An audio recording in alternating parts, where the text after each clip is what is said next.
Welcome to Leading with Empathy and Allyship, where we have deep, real conversations to build empathy for one another and to take action to be more inclusive and to lead the change in our workplaces and communities. I'm Melinda Epler, founder and CEO of Change Catalyst and author of How to Be an Ally. I'm a diversity, equity, and inclusion speaker, advocate, and advisor. You can learn more about my work and sign up to join us for a live recording at ally.cc. All right, let's dive in. Hello, everyone. Today, our guest is Rohini Anand, principal and CEO of Rohini Anand, LLC, and author of Leading Global Diversity, Equity, and Inclusion, a Guide for Systemic Change in Multinational Organizations. And I have found her book to be incredibly useful as we do our global diversity, equity, and inclusion work. So we'll be talking about global diversity, equity, inclusion, and allyship together. So welcome, Rohini. Thank you, Melinda. Excited about our conversation. Likewise. So before we jump into conversation, for everybody who is on YouTube, our interpreters today are Sarika and Genevieve from Interpreter Now at www.interpreter-now.com. And the other thing we do at the beginning of our episodes, Rohini, is we describe ourselves for anybody who's blind or low vision. So if you could join me in doing that, I'll start. That I am a white woman with long red and blonde hair, black and white glasses. I'm wearing a black long sleeve shirt today. Thank you, Melinda. So I'm Rohini Anand. I'm an Asian woman from India. I have black hair and I'm wearing a black and white dress with a pendant with the Eye of Fatima on the pendant. Awesome. So let's start by learning a little bit about you. Would you tell us a bit about your story, where you grew up, and how you came to do the work you do today? Yeah, so thanks for that question, Melinda. I mean, as well as anyone else, that anyone who does DEI work or diversity, equity, and inclusion work, it's just very personal for them. So my story is very integral to who I am. I grew up in Mumbai, India, where pretty much everyone looked like me. Of course, there was sort of many variations there, but I belonged to the majority religion, Hinduism. And surrounded by others like me, I had the privilege of not having to think about my identity. So I moved to the United States as a single immigrant woman. And this move was really sort of an inflection point in my journey, both literally and metaphorically. And my identity shifted from being a person who saw herself at the center of her world to being a minority, to being an immigrant, and to being a foreigner. And honestly, Melinda, I was completely unprepared for that. It was only when I was identified as a minority did I realize the privileges that I had as being part of a majority growing up in India. I was part of the majority and I hadn't recognized my privilege in that way. And honestly, I was unable to until I was perceived as a minority and I experienced things differently. So the realization that identity is fluid, that it's situational, has, it informed my research and it continues to inform my work today. So this vocation, DEI work, change, transformation work is very personal to me.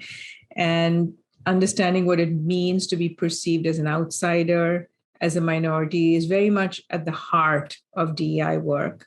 So I like to say that today my vocation and my avocation are perfectly aligned. I'm in a place where I'm meant to be.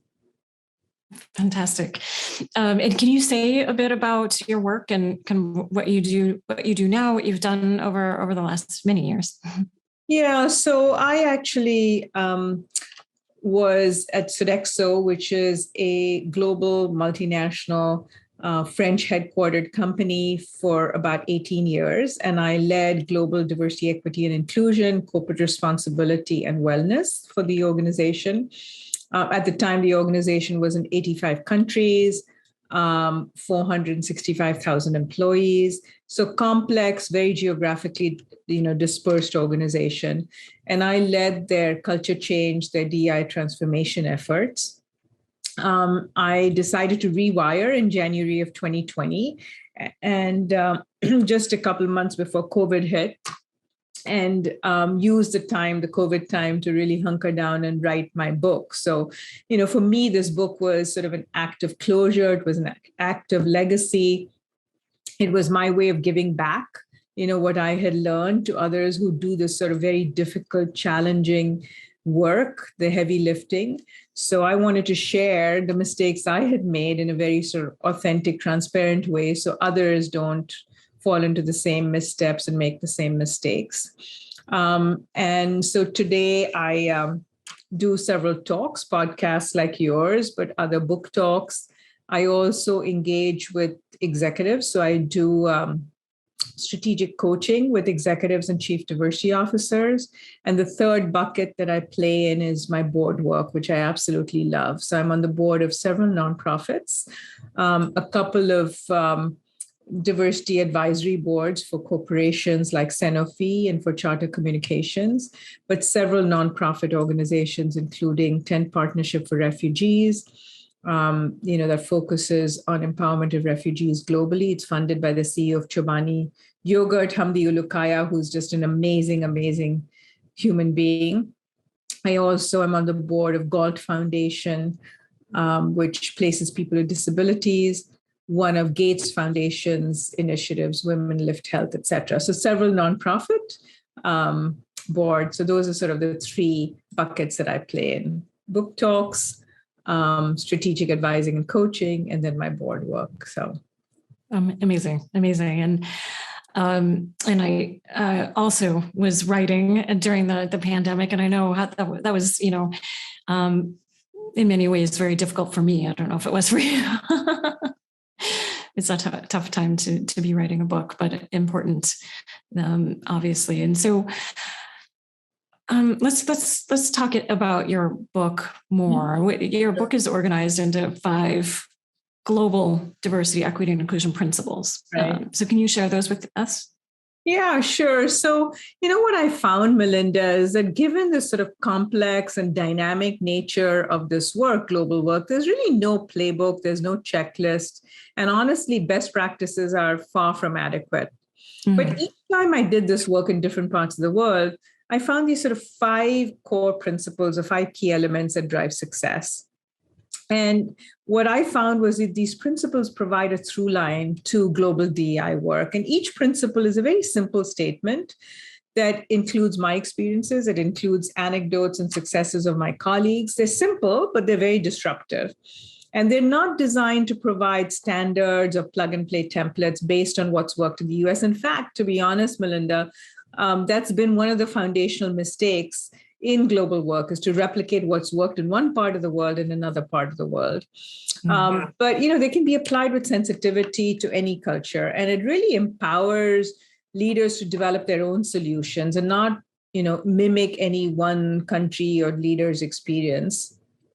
So here, the 5 principles are: the first one is make it local.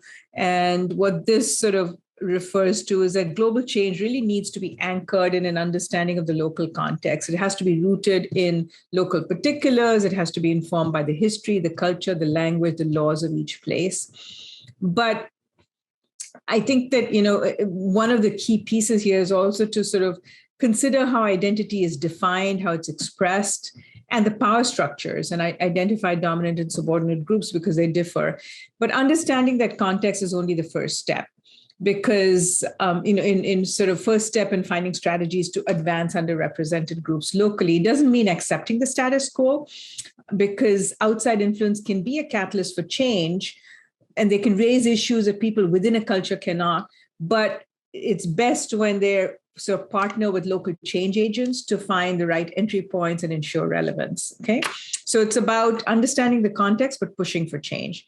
The second is leaders change to lead change. And, we all know that inclusive leadership at the senior level is absolutely fundamental to ensuring the DEI is sustained. And honestly, when leaders really lead with authentic purpose and passion, the organization can go from, this performative action to really sustainable progress.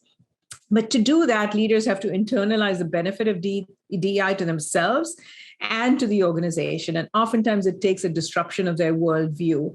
And ultimately, I think that leaders have to lead DEI as they would any other business imperative. And, they have to be transformative, inclusive leaders that combine sort of these inclusive mindsets and behaviors with concrete action, because personal behavior demonstrates a conviction, but it's really taking the action that signals a commitment. So that's the second.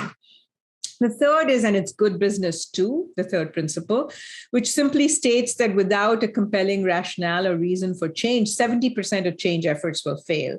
But, DEI cannot be siloed or bolted on in an organization. It has to be congruent with the organization's purpose, with the mission, how business is done, etc. The fourth principle is what I call go deep, wide, and inside out. And organizations are comprised of these interconnected systems and work in concert with each other. And DI really needs to be infused into all of the processes, the policies, and structures internally. So you have to take a systems approach as well as the external ecosystem. And lastly, the fifth principle, the fifth through line is know what matters and count it. And this is simply that, about having the right metrics, because they form this sort of global framework and a cohesive narrative. And they can spotlight problem areas, but they can also be instruments for change. But they have to be aligned with the local context, and you have to hold the teams accountable. So those are the 5 principles. Make it local. Leaders change to lead change, and it's good business too. Go deep, wide, and inside out, and know what matters and count it. So. Fantastic. And you hinted at this already.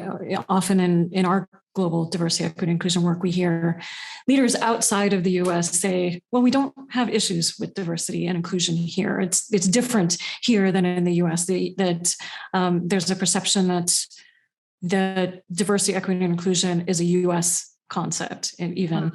And where, of course, you and I know that every region has to work to do around diversity, equity, and inclusion. How do you respond when people say this? Yeah, so I think, there are a couple of things here that are really important, because, you're right. I think that outside the US, we hear this pretty often, that this is not relevant here. This is very much of a US thing. This is a US fad. And I think what we have to do is to really sort of look at it from there, look at the situation from their perspective, right? So if we approach a situation thinking that, race and racism, for example, are going to show up the same way as it does in the United States, we're going to miss some really important nuances. So we really have to look at who the dominant and subordinate groups are within that particular context. It may be based on caste. It may be based on ethnicity. It may be based on religion. And with that understanding, we also have to be very aware of the sensitivities and the politics surrounding dominant and subordinate groups, because these are very highly charged situations. So I think that's sort of the first step, is sort of understanding. I think the second piece is to really sort of translate it in terms of business terms, particularly when you're talking about a corporation. So, make it about their business. So when you're talking about a subordinate group, and if that subordinate group is a religious minority or an ethnic minority, translating that into, these are your customers, right? If it's about, a food chain, a restaurant chain, these are your customers who are going to be eating at your restaurants. And, you really need to be paying attention to how you are both, serving this customer base, but also how you're including this customer base in your workforce. Because ultimately, it's about business. It's about being successful. And if you're not, sensitive to providing culturally competent customer service for this particular marginalized group, you may be missing out on a whole segment of a customer population. So make it about their business. I think the other piece is also building relationships, right? So working with local allies who can speak on your behalf, because, understanding who the power brokers are, convincing those power brokers, allowing them to basically speak, empowering them to speak on your behalf, to carry the messages forward for you, I think is very important. And I've also found that, showing them what their competitors are doing, what their peers are doing from other companies, is really an effective strategy as well. Either local companies or even those from outside of their particular geography. Because I think that, we talk about the sense of belonging, and we talk about it in terms of belonging to an organization. So it's part of an inclusive culture. But there's another aspect of belonging, and that is the need for an organization to belong to these sort of diversity elite organizations, or organizations with this sense of cachet and credibility. And everyone wants to emulate those organizations. So bringing that to them so that they want to emulate an organization that's actually, addressing diversity, equity, and inclusion, bringing the CEOs of those organizations, introducing them to some of those organizations is really critical. But I think it's also important to use sort of an outsider status to ask questions, because those, that insiders cannot, because sometimes it's so politically charged, right? So if it is an ethnic or a religious minority, that it's politically charged to have those conversations within a context. As an outsider, I can go into that situation and ask the question and start the thinking process. So I think there's several ways of doing this. There's no one sort of pat answer, but I think ultimately what I call head strategies or the cognitive strategies go only so far.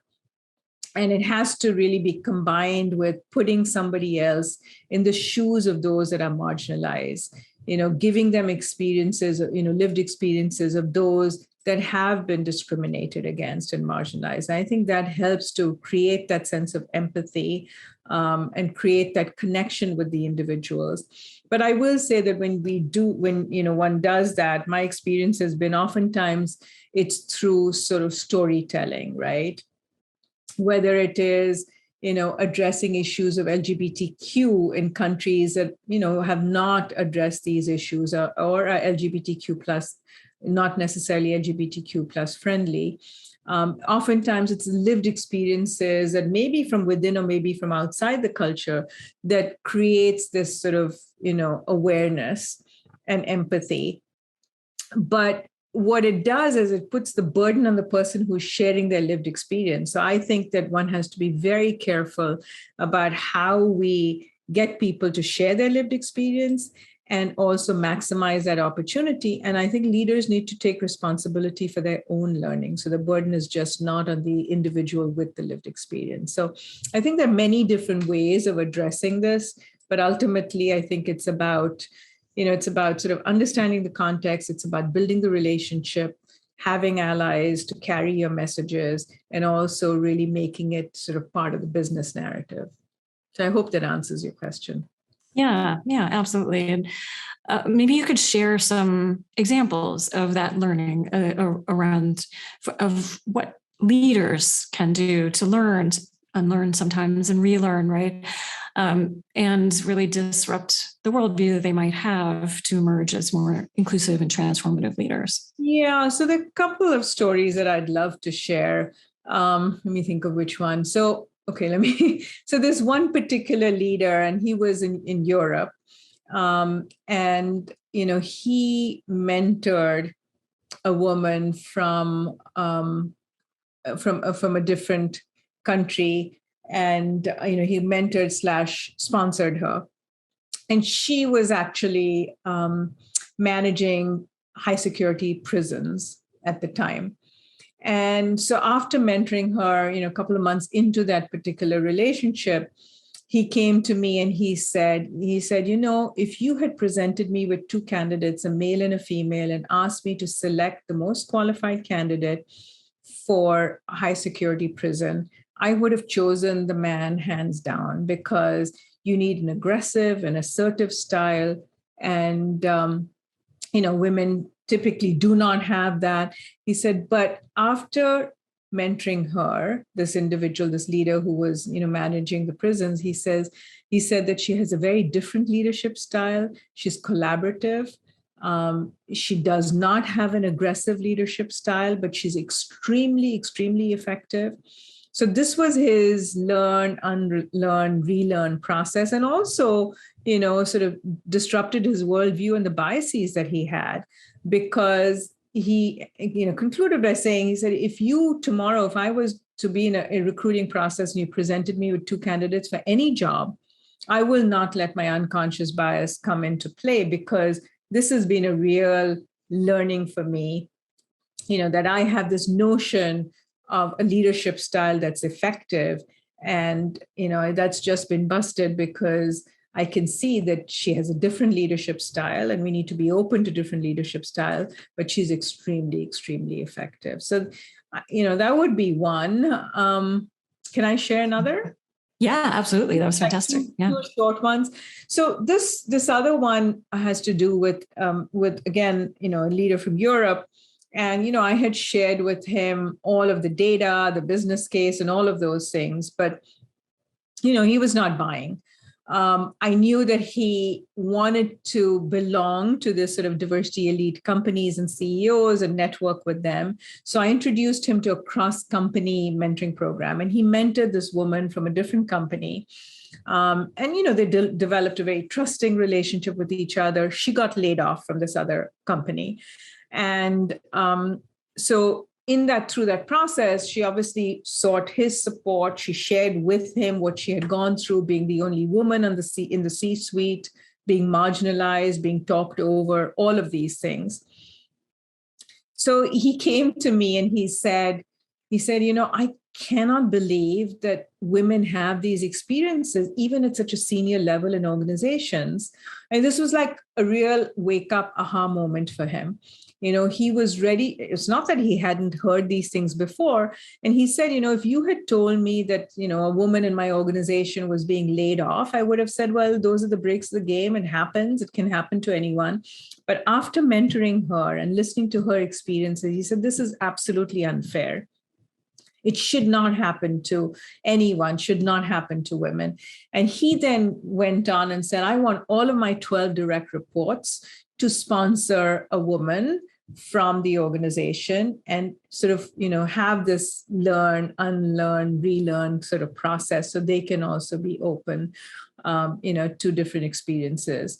So I think, that's those kinds of things. I think this whole notion of sharing lived experiences is very, very important, Melinda. And, one other quick story, the CEO, and I actually include this in my book, Leading Global Diversity, Equity, and Inclusion, where I talk about, one of the previous CEOs of Sodexo.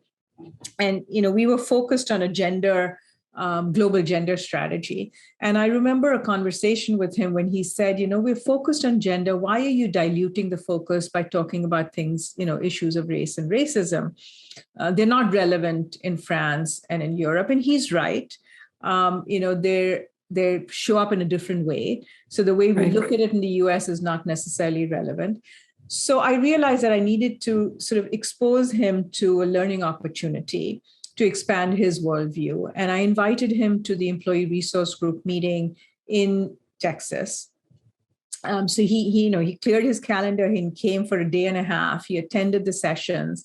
And it was his experience of being one of the only white men in the room, one of the only French men in the room, who's a French CEO, combined with listening to the lived experiences of the Black men and women in that room, that was very transformative for him, and really did disrupt his worldview to a point where, when George Floyd was murdered, he sent this really heartfelt message to the organization, something I don't think he would have done had he not had that particular experience.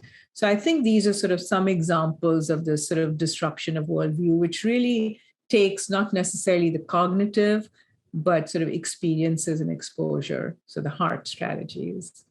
Yeah. And it sounds like also each of those leaders, it was one is exposure, right? And making sure that you're building ways to build those connections and understanding about each other. And then openness too. You have to have that openness to change, right? Absolutely right. Yeah, absolutely.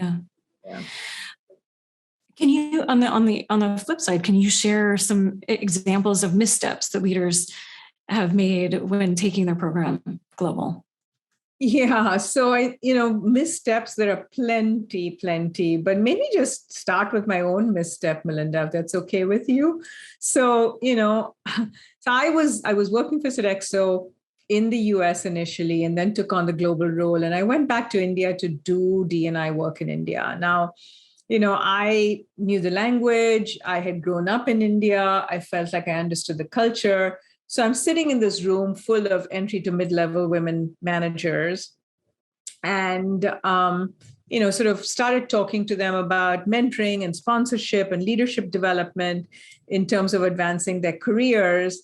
And, I just was like blank stares. People was just, people I was not connecting. So I tried a few words in Hindi, but still got nowhere. And then I took a deep breath and I stepped back and I said, can you share with me, how the company can help you with your careers and your, career experience at Sodexo? So after a minute's silence, one of the women raised her hand and said, we live in these multi-generational joint families, and I cannot stay late at work. I can't take on any additional assignments. I can't, take on any training because I have to go home and I have to cook for my family. I have to take care of the house. I have to do all this housework. And my mother-in-law basically is waiting for me to come and cook the dinner and gets really annoyed if I'm late, etc. It was really an aha moment for me, Melinda, because I had completely forgotten this joint family, multi-generational dynamic. I had forgotten the role of the Indian woman as a mother, as a wife, and also as a daughter-in-law. And honestly, I'd forgotten, my own limitations at this sort of as a multidimensional being. I'd focused on this one aspect of my shared identity with these women and overlooked the many other differences. So the misstep really was an early lesson for me that it's not useful to export initiatives that have worked in one part of the world, and also that I need to check my own presumptions, and so, and then sort of fast forward, I think it was around the same time, I did this work in France. I'd started this work in France.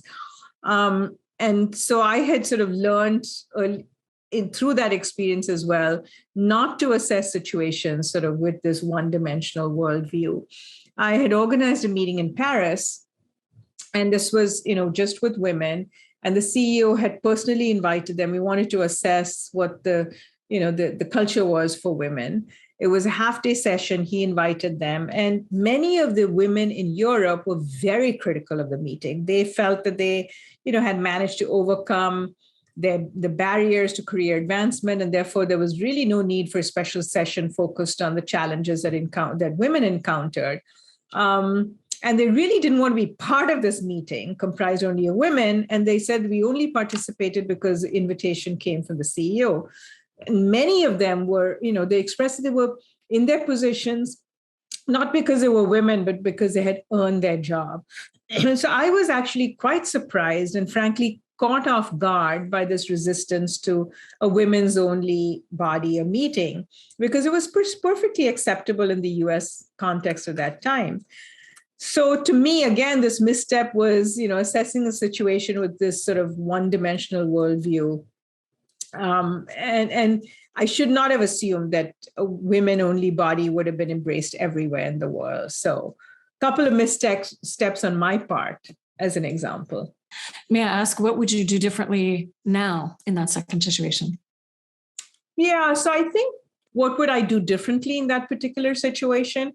I think going in without these preconceived notions about what's worked in the US and my sort of desire and enthusiasm to replicate what's worked in the US because it's going to work everywhere else in the world. And that really is one of the issues that we often approach the work with our own limiting worldviews, right? We come with these set of experiences, and that's very antithetical to the outcome that we're seeking. So I really have to I would have started with them and where they are, understand that, get their perspective, and then, be a catalyst for change. So it's not just about understanding the local context, but it's also pushing for change, because it was important to push for change.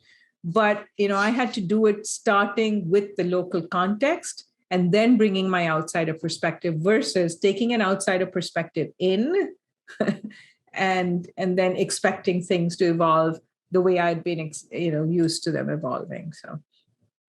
Yeah. And so along those lines, I mean, that's the first chapter of your book around making it local, or the first principle in your book, making it local. What are some practical ways that people can think about doing that? What are some practical things we can do to localize that work? Yeah, so I think maybe, I think sort of examples and stories perhaps are the most useful, Melinda.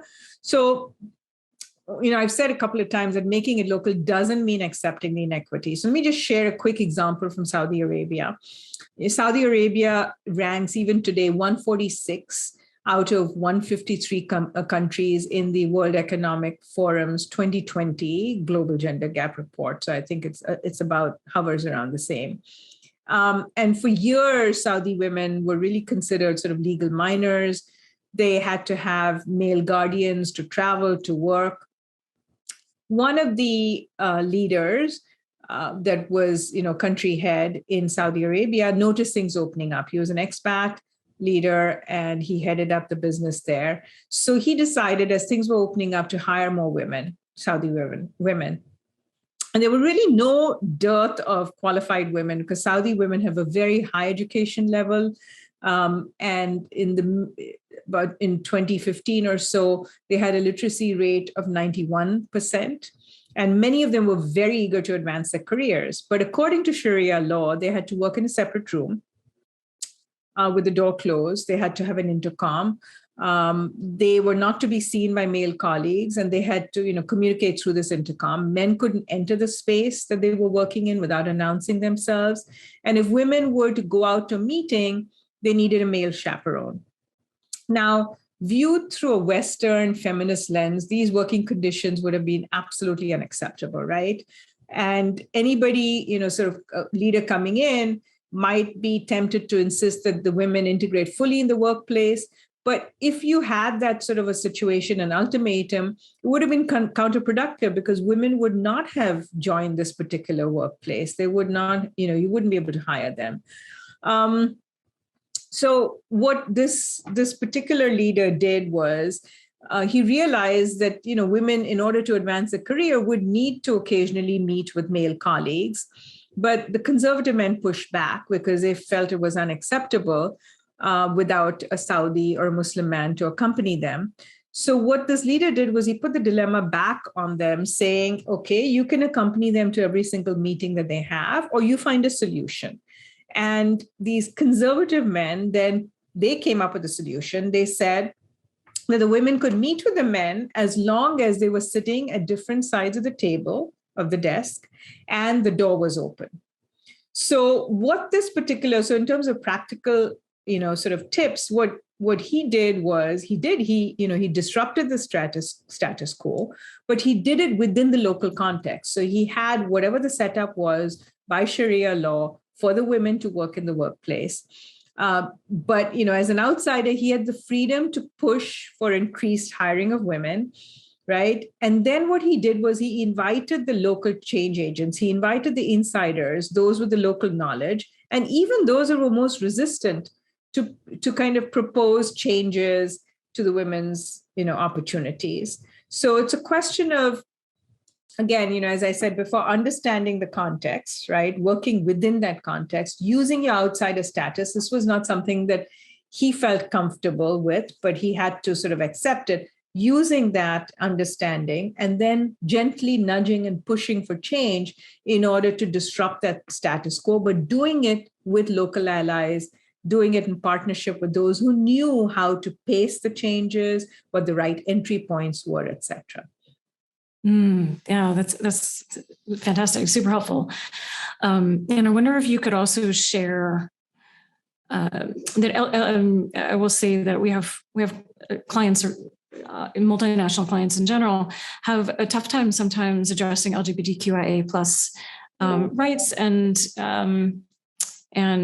inclusion across global regions. I know many companies working to navigate this. Can you share an example of how you've seen companies really support LGBTQIA plus employees in regions where it might be unsafe to even be out? Right. And so you're right. I mean, the sad truth is that laws in over 70 countries criminalize same-sex couples. But, I really believe that that does not mean that change agents simply sort of accept the situation. We've got to be able to push and disrupt the status quo. It's about, the safety, well-being of our own employees in those countries as well, right? So, it doesn't mean backing away from sort of these difficult challenges. And so let me just share a quick example on that. So along with, many companies like Google and Barclays and others, several other multinationals, they sponsored Singapore's Pink Dot Festival, celebrating the LGBTQ community. And as you know, Singapore is not a gay-friendly country.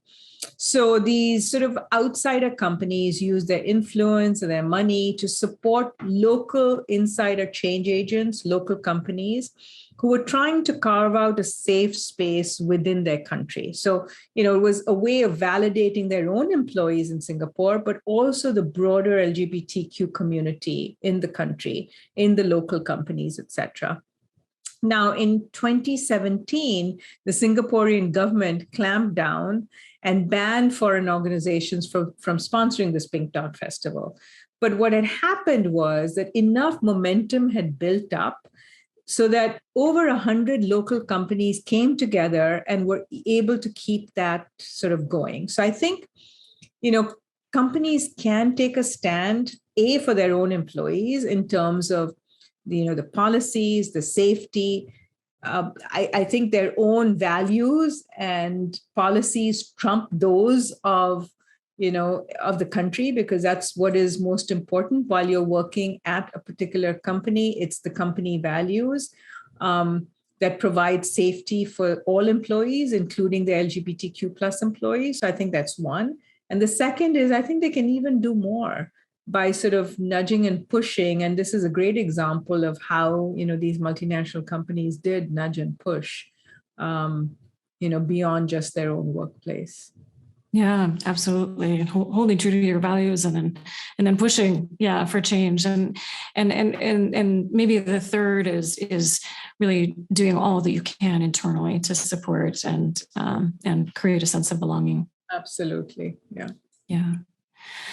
And then how a lot you've addressed this a little bit here and there. How can we address issues of race and racism, race, ethnicity, racism locally without imposing that U.S. framework? Oh my goodness, Melinda, that's been the most difficult. Honestly, it's been the most challenging. So just, let me, I might just muddle through this answer, but race is definitely the most challenging to address globally. And to be honest, my regret, as I wrote the book, my regret there was that I didn't address race more substantively globally because it is so difficult. But when I talked to people, to my peers, I realized that there were very few best practices. Very few people had done much in this area. It's extremely sensitive. It's politically charged. It's, talked about in code or not talked about at all. And particularly in Europe. Now, in Europe, we chipped away through the refugee employment program where, we provided jobs and expanded empathy at work. And this was a good entry point to the discussion on race because refugees frequently are from the visible non-dominant groups. And what's interesting, Melinda, is that more recently, companies who saw this, as a refugee employment program has nothing to do with DEI, has nothing to do with race. More recently, as I've talked to them, I've realized that it's opened their eyes because they've seen how Ukrainian refugees have been treated and embraced in a very positive way because racially, there's more of a sense of identification with the Ukrainian refugees than the refugees from Syria or Afghanistan or from Northern Africa. So I think this has opened up this conversation. about race and racism. So I'm proud of that work, but, I regret that we didn't make more headway. But as I said, I wasn't alone. What's challenging is that, racism is both universal and highly, highly specific. And every context has its own dominant and subordinate groups, and these differ. So race and racism are fluid, and it's really shaped by a country's history and culture. So you can't use this cookie cutter approach, because oftentimes it's tangled up with other identities like ethnicity, like religion, like caste, that take more of a prominence than race. And in the United States, race is clearly the driving social force. But elsewhere, race is just one of those several identities that divide and may play a much less prominent role. So if we expect racism to be, sort of expressed in a manner in which we are familiar, we're going to miss those important entry points, like the discrimination against the lowest caste or religious minorities in India, or the ethnic undertones in politics in Kenya. And in some parts of the world, it may not be appropriate to approach the topic through the lens of race, but more through like decolonization, for example, in APAC. But so you have to look at these intersectionalities. And, as I said, to complicate things, it's a very highly emotive and politically charged topic. So in France, because I work for a French company, race, you're forbidden to gather data on race or ethnicity, and race was removed from the Constitution in 2018. And this was in response to the persecution of the Jewish people and an effort to rebuild France after World War II as indivisible, which meant that they didn't want to identify people by community affiliation, but rather by objective criteria like migration and citizenship, so that the state couldn't use identity data for state action. So all these things make it very sort of complex. But we have an opening now, post the murder of George Floyd and the video going viral, there were protests all over the world, and it's opened up a space that was previously closed, and we need to enter that space aggressively and really address issues of race and racism, but from a very local context, because how it shows up, these dominant and subordinate groups, and how it shows up is very, very different. Mm-hmm. Yeah. Also, one of the things that I'm finding in our work is individuals who struggle to be good allies across their global teams. People working globally with individuals from around the world, and there are certainly cultural barriers. I'm not sure barriers is the right word, but cultural differences, and also just a lack of understanding of each other, I think, too. What does global allyship look like? Can you give an example or two of where you've seen good allyship in action across global teams? Yeah, so there's one great example that I'd like to share. So at Sodexo, we had this sort of group called So Together, which was sort of a internal gender advisory group comprised of men and women. And this particular group really sort of exemplified global allyship in action. So what we would do is we'd meet in different countries. Sometimes it would be a country where there was some really good best practices that they wanted to showcase, and we'd have a 2-day meeting, very, very wonderful agenda with speakers, a client event, etc., and meeting with the local women. And sometimes it would be in a country where they really had done nothing and needed to move along. So this particular group really brought sort of allyship to those different environments. So one example that I have is when we met in Germany, we had this sort of senior leadership team. There were 7 men, all over 6 feet, all in identical blue suits, white shirts and ties. They had never even thought about DE&I. And here they were being put on the spot, because this group said, we want to hear what you're doing in Germany for diversity, equity, and inclusion. So they were sort of, had to scramble and basically put something together, and you could see their discomfort. But this particular group, the So Together, the women's advisory group that we had, really supported them in helping them to sort of, to move and to, really get started on this journey. Also supported the women, so worked with the women to really mentor them and, support their career advancement.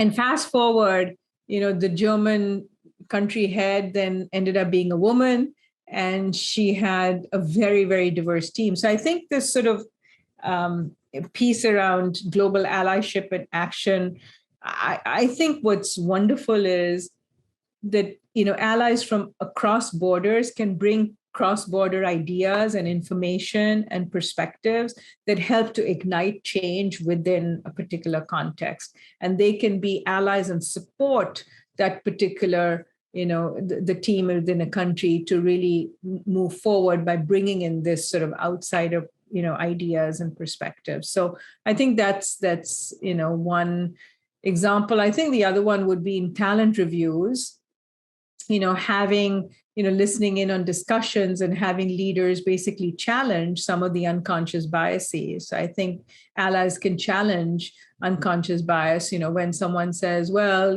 she can't move because she has little children, or, well, have you asked her if she wants to move? So I've heard allies basically challenging those unconscious biases. And I think that's another very effective way of being sort of global allyship, if you will. So let me just stop there. Yeah, that's fantastic. Thank you for leaving this legacy and the resources for everyone to learn and do better when it comes to global diversity, equity, and inclusion programming and leadership. What do you see as the future of diversity, equity, and inclusion? What's the moment calling for now?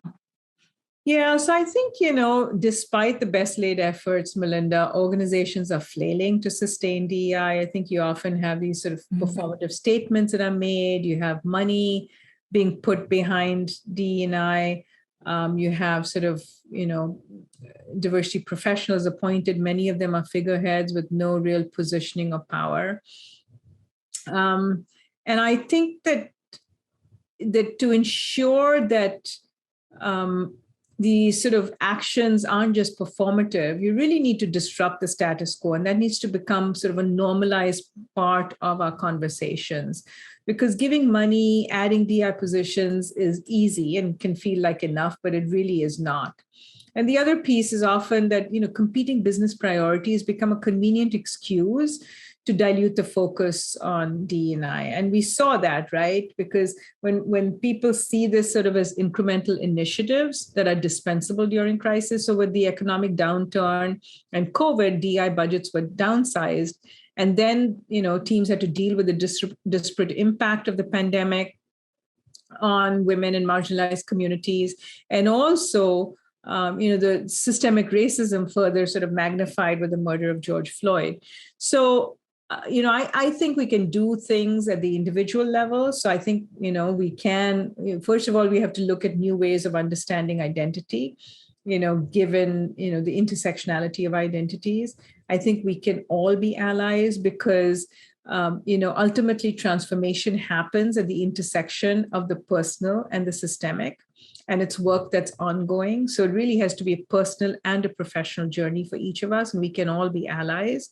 At the organizational level, I think, we have to work hard to eliminate those harmful practices that have supported some people's success. And what makes these sort of practices oppressive and tenacious is that, leaders don't even acknowledge what got them into their positions. And then I think organizations are linked to this broader society, and stakeholders are calling on organizations to take daring and unequivocal stands on injustice in their communities. So they need to take those stands. So I think, the moment is calling for each of us to be allies. The moment is calling for organizations to audaciously eliminate these harmful practices. And the moment is calling for organizations to take daring, unequivocal stands on injustice in their communities. Absolutely. 100% agree. And it's so important to, as we go into the next era in our economy as well, too, where, as we know, it's really important to keep the budgets strong around diversity, equity, and inclusion, despite the economic downturns. Those are often the quickest budgets to be taken away, and that is going to erase a lot of work and push us all backwards. So that too, all of what you said, so important right now in this moment for many, many reasons. Thank you, Rohini, so much. And obviously, there's so much more in your book. So I encourage everybody to read it. Where can people learn more about you and your work? So thank you. So my book, Leading Global Diversity, Equity, and Inclusion, is available on Amazon and all the local bookstores, Barnes and Nobles, etc. And you can also find out more on my website at www.rohinianand.com. So thank you, Melinda. This was a great conversation. Thanks. Absolutely. Absolutely. My pleasure. And thank you all. Thank you to our interpreters, and thank you all for listening or watching, and most importantly, taking action. Thank you. To learn more about this episode's topic, visit ally.cc. Allyship is a journey. It's a journey of self-exploration, learning, unlearning, healing, and taking consistent action. And the more we take action, the more we grow as leaders and transform our communities. So what action will you take today? Please share your actions and learning with us by emailing podcast@changecatalyst.co or on social media, because we'd love to hear from you. And thank you for listening. Please subscribe to the podcast and the YouTube channel and share this. Let's keep building allies around the world. Leading with Empathy and Allyship is an original show by Change Catalyst, where we build inclusive innovation through training, consulting, and events. Appreciate you listening to our show and taking action as an ally. See you next week.